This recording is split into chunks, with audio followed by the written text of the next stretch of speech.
Okay, this will be a little rough. I got it on the pedestal. I hope it stands because I'm leaning over quite a bit. But what I want to point it out to you is the distance of the inside of the wheels on a flyer and the distance on the inside of the wheels on the next gen system I've been working on is 3.0. It is 30 versus 30.8. How can I do this better? I don't know. Well, anyway, my spacing for the wheels was 30 millimeters, and on the flyer system it was 30.8. Okay, my width of my wheel assembly on flyer was 28.5. The width on my assembly was 28.7 to 29. So I was a little fat and a little skinny compared to the flyer, excuse me. And the flyer had a total extra of 3.3 of where was it? Somewhere. Can't find it. Gap is about 1.8 gap in total. Where the wheel, what I call slop, okay? And when I mean that, I'll show you. Here's a northern chassis, and you can see how the wheels will go from right to left. If I can get this, I gotta look at the camera and see what I'm doing here. Okay, see how they have that motion there? And that motion, when the wheel spacing is just enough to be on the track. It's either up against the rail here and almost off the rail here. What I mean is, damn it, I'm having a hell of a time. If the railing is right up against this rim here, it's nearly off the rail here. That's the rim. This is how Flyer built them. And what that gives you is an extra almost 3 millimeters when you go around a turn. And I proved that to myself by putting my curved track on this truck and just lining them up and looking at them. And if I take it off, you'll see this wheel is all the way, oh, yeah, you'll see it. There. This wheel is all the way over here. It's all the way up to there. This wheel is all the way up to here. So you've given yourself the maximum spacing gap by allowing it to have what I call compliance or elasticity in the motion that you want it to be. It can go straight perfectly, but it can take a very tight turn because of that, the slop, if I say it, in the wheel set. Now, I built my wheel sets all along, and yeah, I've been building, medical and aerospace and stuff like that, but I was always in tolerance, and you like things to be snug. You don't want things rattling around. Well, Flyer learned over time, yeah, rattling is a good thing because then we don't have to be so tight with our tolerances. So I was trying to be so tight I couldn't get anything to work. And so, well, it worked, but it didn't work well. Now what I've done is I've decreased the spacing of the wheel insulator from 16 to 14.5, which is 1.5. Then and I haven't changed anything else. So I didn't take the full 3 millimeters that they had in the other guy. I thought I didn't need it. And I got 1.5, and I feel very comfortable. All the wheels spin freely. This is a much improved roll.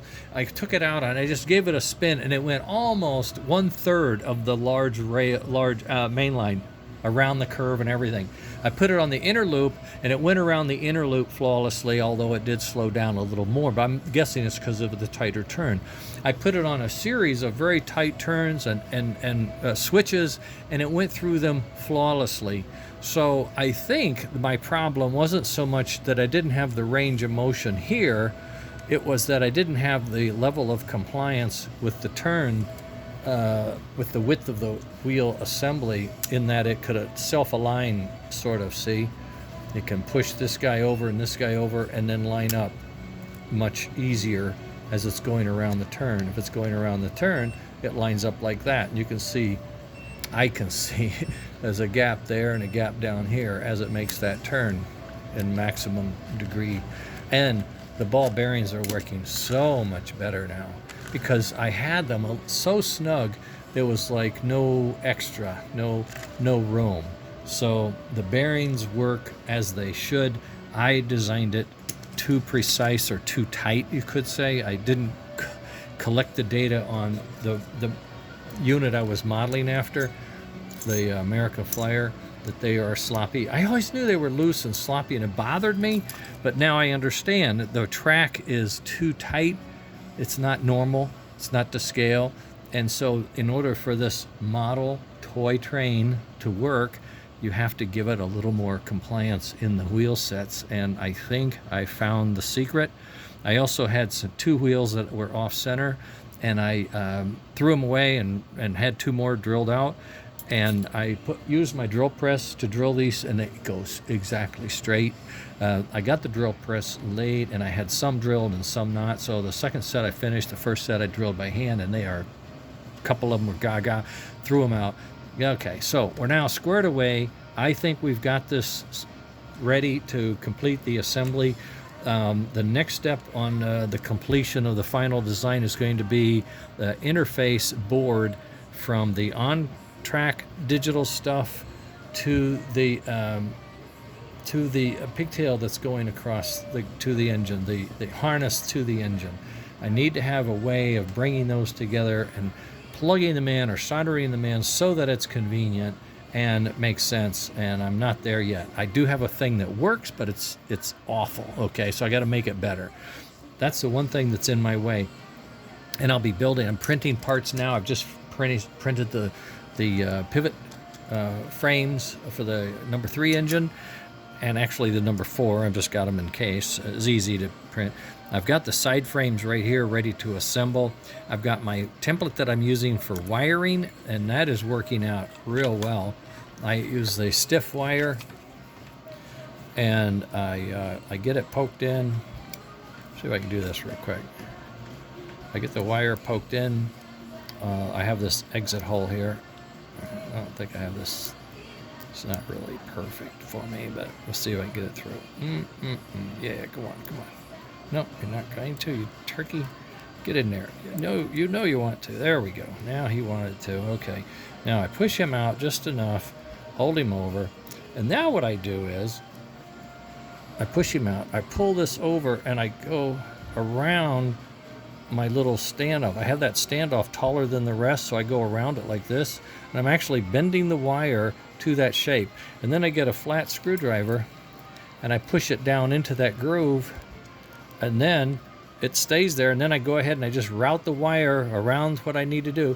And then when I'm done, I take it all out very carefully, and it comes right out. And then I thread it to the final assembly, and I fit this curve, then goes into that cavity, and then I get my bushings that I'm using, my brass bushings, once it's threaded, and then I push these in and get them started, and that not only does it hold the wire in place, but that's how you get the contact from the axle to the wire, and then the wire goes up to the reverse unit, the power control and all that.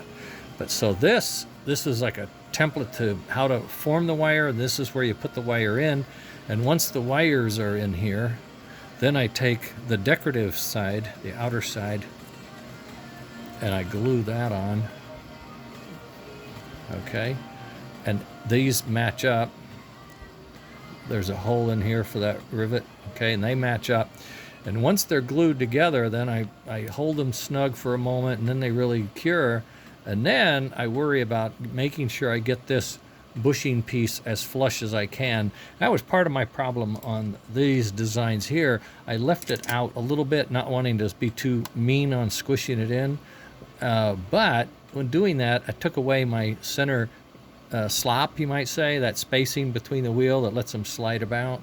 And that was, I think that was one part of the problem. And then the wheels were the proper dimension if everything was perfect. But in this toy mode, you have to be a little less than perfect. So anyway, I learned a lesson. I have to kind of back away from some stuff and think about it a little longer. And going back to the original is always, that's always something you have to do. I mean, they were that way for a reason. I mean, it's really, and then you look at mine and it's like, holy cow, but mine spin just as nice, if not nicer. Yeah, I think they look nice too. So, at any rate, we're off. We're going. Fix the problem. I know, a little time, but it was printing anyway, so. Okay, I'll put this up. You guys can figure this out if you want, or you can just see what I go through. Just typical. I see something, I need to worry about it, and then I do. Okay. I'll get back on this other stuff later.